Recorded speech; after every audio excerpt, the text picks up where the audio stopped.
Glórias a Deus nas alturas e paz diante de nós, queridos, amados irmãos e amigos.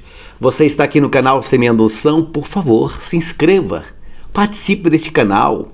Estamos na leitura do livro do Apocalipse e neste vídeo falaremos, anunciaremos, mostraremos a ti, a vocês, a todos os que estão ligadinhos aqui no canal, que já se inscreveu aqui embaixo, ó.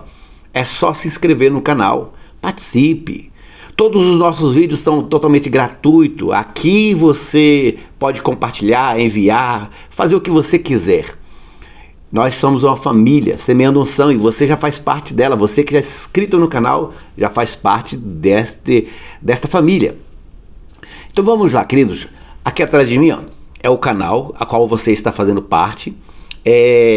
Aqui eu vou ler a palavra e você irá ler comigo. Aqui atrás de mim vai aparecer. Então vamos lá. Nós falamos do livro do Apocalipse, do primeiro capítulo até o capítulo 21.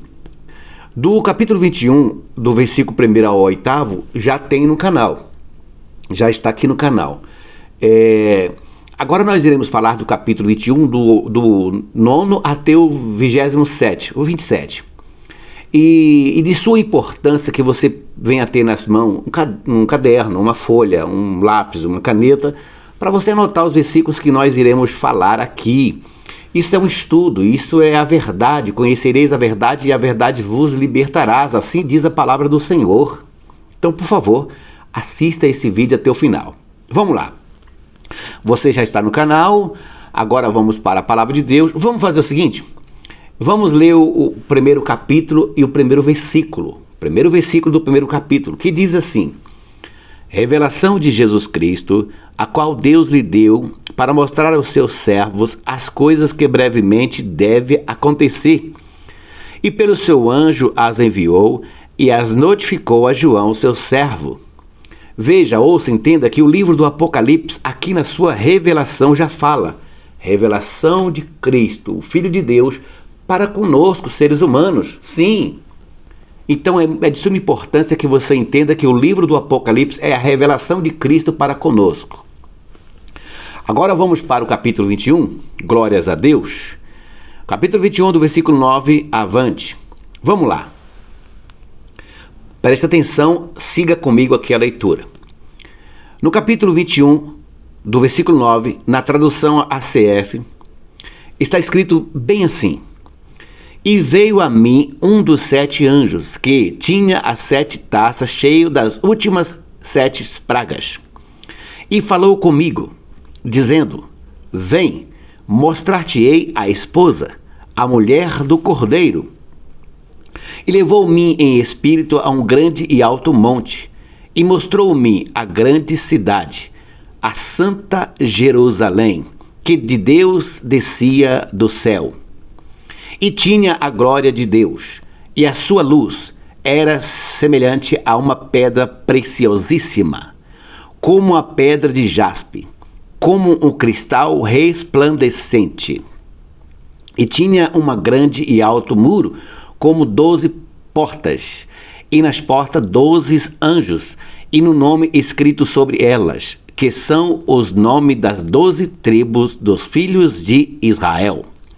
Do lado do oriente tinha 3 portas, do lado do norte 3 portas, do lado do sul 3 portas, do lado do opoente 3 portas.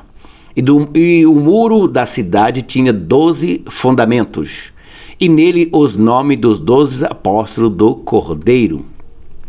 E aquele que falava comigo tinha uma cana de ouro para medir a cidade, e as suas portas, e o seu muro. E a cidade estava situada em quadrados, e o seu comprimento era tanto como a sua largura. E mediu a cidade com a cana até 12.000 estádios, e o seu comprimento, largura e altura eram iguais. E mediu o seu muro de 144 côvados, conforme a medida de homem, que é de anjos. E a construção do seu muro era de jaspe, e a cidade de ouro puro, semelhante a vidro puro. E os fundamentos do muro da cidade estava adornada de todas as pedras preciosas. O primeiro fundamento era de jaspe, o segundo safira, o terceiro calcedônia, o quarto esmeralda, o quinto sardônica, o sexto sárdio, o sétimo crisólito, o oitavo berilo, o nono torpázio, o décimo crisopraso, o duodécimo jacinto, o duodécimo ametista. E as 12 portas eram 12 pérolas. Cada uma das portas era de uma pérola. E a praça da cidade de ouro puro, como vidro transparente. E nela não vi templo, porque o seu templo é o Senhor Deus Todo-Poderoso e o Cordeiro. E a cidade não necessita de sol nem de lua, para que nela resplandeça, porque a glória de Deus a tem iluminado, e o Cordeiro é a sua lâmpada. E as nações dos salvos andarão à sua luz, e os reis da terra trarão para ela a sua glória e honra. E as suas portas não se fecharão, nem de dia, porque ali não haverá noite. E a ela trarão a glória e honra das nações.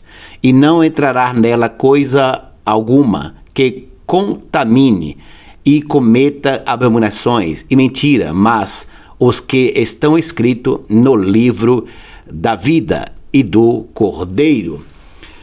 Apocalipse capítulo 21, versículo 9 ao 27, traz um exemplo, mostra-nos um significado do que é a casa do tesouro, do que significa igreja, do que significa salvação.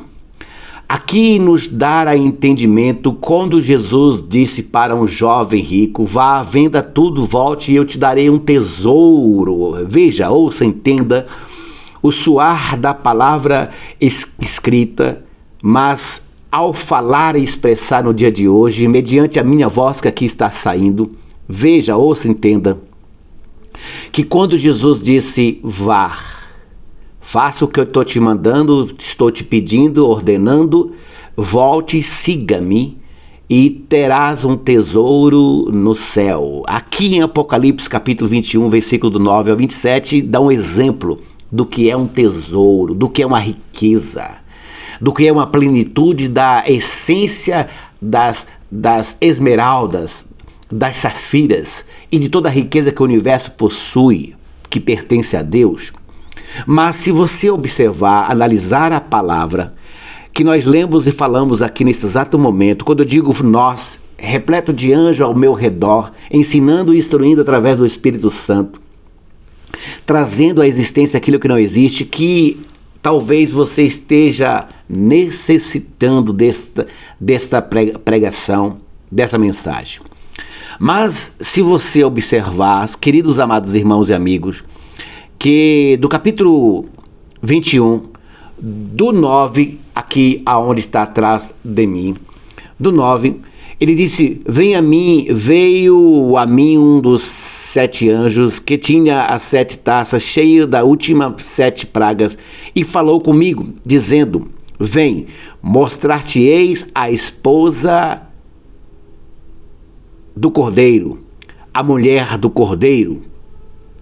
Mostrar-te-eis. Aí o anjo vem, o anjo vai até o apóstolo, o escolhido, o servo de Cristo, e mostra tudo o que significa a mulher do Cordeiro, a nova Jerusalém, o novo céu, nova terra. Porque você tem que entender uma coisa, irmão. Você tem que entender que Cristo, quando abriu os braços numa cruz, ele não abriu os braços numa cruz para uma simples igreja. Ele não abriu o braço numa cruz por uma terra, por um mar. Ele abriu o braço numa cruz pelo universo. Veja, ouça que quando Deus vier renovar o universo, as estrelas cairão do firmamento, o sol ficará em sangue escuro, e tudo perderá o sentido, porque Deus vai moer o universo. Para que Deus vai fazer isso? Para destruí-lo? Não. Deus não destrói nada. Ele modifica. E ele irá modificar esse sistema universal do planeta e fará tudo novo. E ao fazer novo, eis aqui que ele fará do planeta um novo céu, uma nova terra. E aqui habitarás os salvos. Os salvos. Mas quem será os salvos, irmãos? Quem será o salvo? Veja que em João capítulo 10, versículo 10, Jesus Cristo disse: eu vim para que tenha vida e a tenha em abundância. Veja, ouça, entenda. João 10, 10. Eu vim para que tenha vida e vida em abundância. Veja, ouça o que está escrito em Mateus capítulo 24, versículo 4. Cuidado para que ninguém vos engane, porque no mundo sairão muitos dizendo, eu sou de Deus, eu sou de Cristo. No mundo sairão muitas religiões tentando vos enganar. Para quê? Para não deixar você entrar na Nova Jerusalém. Colossenses capítulo 2, versículo do 8 ao 15, Deus dá um exemplo que nós temos que ser inteligente para que ninguém nos engane. Por exemplo, queridos amados irmãos, em Lucas capítulo 12, Lucas 12, versículo 11, tem uma parábola do homem que conquistou tudo neste planeta. Riqueza, descanso, saúde, ele conquistou tudo. Mas veja, ouça, entenda que antes que Jesus viesse falar da parábola do homem que conquistou tudo, ele disse, um jovem disse para Jesus, mestre, fala para o meu irmão dividir a minha herança comigo. Jesus disse, quem vos colocou eu para juiz diante de vocês? Ou para algo assim? Eu sou maior. Jesus quis dizer que ele é maior. Ele é tão maior, superior a essas coisas, que aqui em Apocalipse capítulo 21, versículo do 9 ao 27, fala que Jesus morreu na cruz por algo superior a essa vida. Porque a Bíblia diz que ao homem cabe morrer uma vez só. Sim, ao homem cabe morrer uma única vez. E depois disso vem o quê? O juízo. Então significa que a vida em abundância que Jesus prometeu em João 10, 10, não é esta vida. Não é esta vida aqui. Possamos aqui nesta vida ter o melhor, comer do melhor, viver do melhor. Mas não é essa vida que Jesus prometeu. Nesta vida nós apenas somos exemplo para, assim como o testemunho de Jesus, conforme Apocalipse 19, 10, assim como Romanos 10, 4, com o testemunho de Jesus é a essência da profecia, possamos nesta vida que nós estamos agora vivendo, dar um bom exemplo para Cristo, para que Ele possa nos colocar na vida e vida com abundância. Porque aqui na terra nós nascemos, crescemos e morremos. Ou seja, tem um fim. Aqui nesta vida há um fim. Nós nascemos conforme a eficácia do pai, da mãe, do marido, da esposa, a qual veio a nos gerar, mas mesmo com o ato sexual dos nossos pais, mesmo com isso acontecendo conforme Deus mandou, ide ao mundo e multiplicai, mesmo assim nós teremos um fim. A nossa carne não tem como viver para sempre. Mas através desse corpo possamos fazer dele algo, objeto de salvação, tornando possível o testemunho de Jesus na nossa vida. Sim, se nós observarmos o fundamento da vida, da Escritura, de todas as coisas, se reflete no testemunho de Jesus. Então Jesus veio para o mundo para morrer pelo universo, para salvar todos aqueles que desejam e querem a salvação. Agora, quando Jesus disse lá em Colossenses 2:8, quando ele diz em Mateus 24, que ninguém vos engane, ele quis te ajudar, ele quis me ajudar. Por exemplo, as religiões no mundo, ela tem vários fundamentos. Primeiro, as religiões, ela usam esses fundamentos, elas usa isso, o que eu vou dizer agora, para você. Por exemplo, a religião usa a escravidão, a religião usa o dinheiro, a religião usa o sexo, a comida e o poder. Por exemplo, a religião usa a escravidão. Lá em Gênesis capítulo 22, o pai da fé, por nome de Abraão, sacrificou o seu filho, iria sacrificar o seu filho para Deus, conforme a voz que ele ouviu de Deus, conforme Deus falou com ele.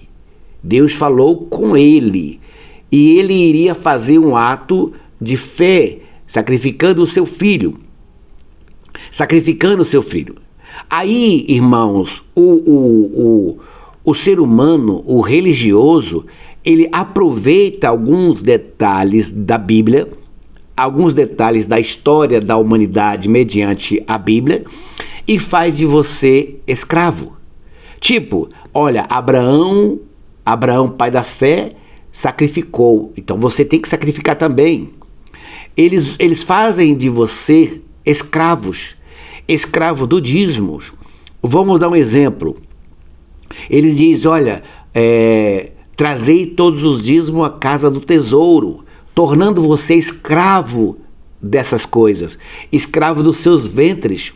E eles dizem que a igreja, a religião é a casa do tesouro, que a igreja é a casa do tesouro, tornando-se hereges, tornando-se abomináveis aos olhos de Deus. Por quê? Porque lá em Deuteronômio, capítulo 26, versículo 12, fala que, olha, em cada 3 anos, recolhe-se os dízimos para ajudar as viúvas, os órfãos, os necessitados, os caídos e oprimidos. Use isso para ajudar o próximo. Deuteronômio, capítulo 26, versículo 12. Mas não, hoje eles escravizam vocês, religiosos, para vocês enriquecer os seus ventres, tornando-se vocês escravos. E o escravo não entra na casa. Jesus disse, o escravo não permanece na casa, o filho sim. Porque Jesus Cristo veio na vida, Jesus Cristo veio para esta terra para fazer você filho de Deus. E uma vez fazendo você filho de Deus, vocês permanecem na casa. Agora, uma vez que você não se torna filho, mas escravo de religião, das religiões, dos líderes religiosos, porque sacrifício, dízimos, campanha, isso tudo é escravidão, escravidão das religiões. Então, uma vez que você está sendo escravo disso, você não é filho, você é escravo. E o escravo não entra na Nova Jerusalém, só os filhos. A mesma coisa é Malaquias 3:10. Trazeis todos os dízimos na casa do tesouro. Ora, meu irmão, usa a sua inteligência. A casa do tesouro é a igreja? A casa do tesouro é a religião? Ô, irmão, busque Deus para que você possa entender o que significa a palavra de Deus. A palavra de Deus, ela se discerne espiritualmente. E se você não buscar Deus para tornar filho de Deus, como que você vai entender a palavra de Deus? E uma vez que você não entende a palavra de Deus, você é um alvo fácil na mão dos religiosos. E o religioso faz de você escravo. Então, Deuteronômio, capítulo 26, versículo 12. Leia aí. Malaquias 3:10. Ajunta aí. Malaquias 3:10 e Deuteronômio 26. Junta-se aí as duas palavras. E você vai ver que talvez você está sendo escravo dos homens. Agora, a respeito de sexualidade, de sexo, veja que na Nova Jerusalém, os impuros não entrarão na Nova Jerusalém, os impuros não entrarão no novo céu, na nova terra, na cidade santa. Mas aí, se você observar, Mateus capítulo 22, na ressurreição, não se dão em casamento e nem se casam. Aí você pensa, mas então a sexualidade, o sexo é impuro? Não, Jesus fez o homem e mulher para os dois se unir, tornando-se os dois uma só carne e viver para Cristo. Mas se no ato do casamento, no ato da vida a dois, criando uma família, Cristo não estiver no barco, em vão é o casamento. Em vão são essas coisas, porque o homem santifica a mulher e a mulher santifica o homem, mas só santifica que se Jesus estiver no meio. A mesma coisa é Mateus capítulo 24. A mesma coisa. Na época de Noé, casavam e se davam em casamento, ao ponto que Noé entrou na arca e fechou as portas. Assim é na salvação. No ato da família, no ato da criação da família, que é o sexo, que é a prática do sexo, que se cria novos seres. Quando você analisar que se um homem ou uma mulher que casou e criou uma família, está criando uma família, se Cristo estiver no barco, é tudo diferente. Se Cristo estiver no barco, há paz, há amor, há carinho, há compreensão, há respeito, há temor, há todas essas coisas saudáveis para uma família se encontra. Mas a religião que usa esse fundamento da família, muitas delas já estão se corrompendo. Por quê? Porque você lembra na época, você lembra da história, você que já leu 1 Samuel, capítulo 18 ao 20, 1 Samuel, do capítulo 18 ao 20, fala de dois homens que adoravam a Deus. Um adorava a Deus com a harpa, o outro adorava a Deus com respeito. Veja que Jonas respeitava a Deus tanto, que sofria o sofrimento, sofria as angústias de Saul.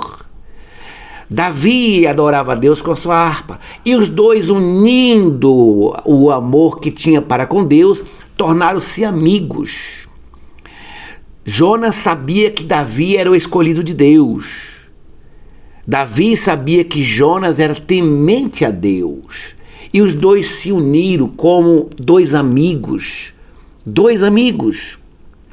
Como diz a Escritura, como diz Salmo 116, como se diz o salmista, como se diz o provérbio: quem tem muitos amigos padecerão, mas um amigo é melhor do que vários irmãos.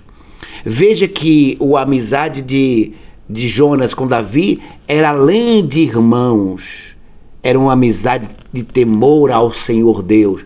Mas algumas religiões já usam isso para corromper a santidade da família, tornando-se ele mesmo abominável aos olhos de Deus.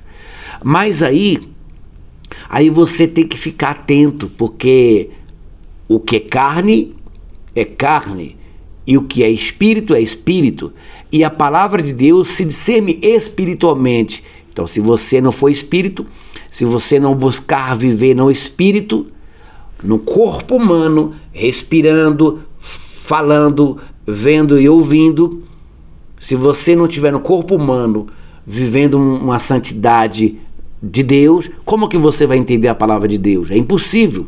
A carne não tem como entender a palavra de Deus. Só aqueles que buscam Deus de corpo, alma e espírito, conforme está escrito: para os puros todas as coisas são puras. Vamos lá. Agora, se você observar em muitas religiões que são da terra, elas oprimem você através do visual, do físico, da comida. Por exemplo, a religião, ela usa muito o comer.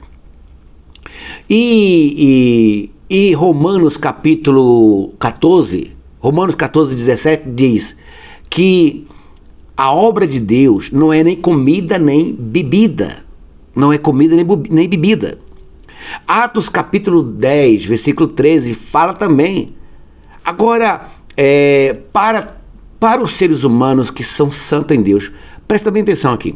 Para você, meu irmão, que se batizou nas águas, aceitou a Cristo, ama Cristo, respeita a Deus, sabe que Deus é o fundamento da sua vida, eu vou te dizer uma palavra para você. Você que é essa qualidade de ser humano. A Bíblia diz em Tito 1, versículo 15. Tito 1,15. Para os puros, todas as coisas são puras. Conforme lá em Atos 10, quando Pedro estava num local, Deus disse: mata tudo isso aí e coma. Pedro falou: não, eu não posso matar, jamais entrou algo contaminado na minha boca. Aí Deus disse: todas as coisas que eu fiz com as minhas mãos, nada é impuro, conforme está escrito em Mateus capítulo 5, as bem-aventuranças, e no versículo 6 fala que os puros de coração verão a Deus. E a religião não quer que você venha a ser puro. A religião não quer que você tenha a pureza de Deus. A religião te contamina. Tipo, não pode comer aquilo, não pode comer aquilo lá, não suba, não desça, não levante, não ande. Eles colocam doutrinas diabólicas, perversas, contradizendo a palavra de Deus, com comidas e bebidas, trazendo você à escravidão da religião. E a Bíblia diz que os puros verão a Deus, e para os puros todas as coisas são puras.